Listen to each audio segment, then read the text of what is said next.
190 million pound scandal है। Chairman PTI की जमानत बहाली की दरख्वास्त गैर मौसर करार दे दी गई।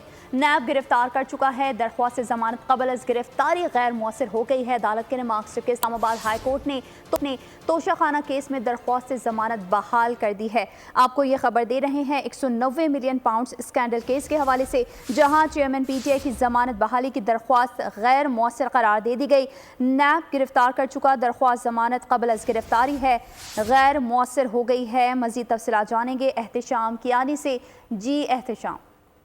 देखिए, नैब के दो केसेस हैं जिसमें एहतसाब अदालत ने चेयरमैन पीटीआई की जमानत की दरखास्तें अदम पैरवी पर खारिज कर दी गई थी, जिस पर उन्होंने इस्लामाबाद हाई कोर्ट में दरखास्त दायर की और हाई कोर्ट ने दलाइल सुनने के बाद फैसला महफूज किया था और वो फैसला अब सुनाया गया है। हाई कोर्ट ने ये फैसला दिया है कि इमरान खान की 190 मिलियन पाउंड की गैर कानूनी मुंतकिली का जो केस है उसमें जमानत की दरखास्त गैर मौसर हो गई है, क्योंकि नैब ने इमरान खान को गिरफ्तार कर लिया है, जबकि तोशाखाना केस में उनकी जमानत की दरखास्त ट्रायल कोर्ट में बहाल कर दी गई है। अब एहतसाब अदालत उस जमानत की दरखास्त को सुनकर मेरिट पर उसका फैसला करेगी, लेकिन जो नैब की गिरफ्तार। आपका बहुत शुक्रिया।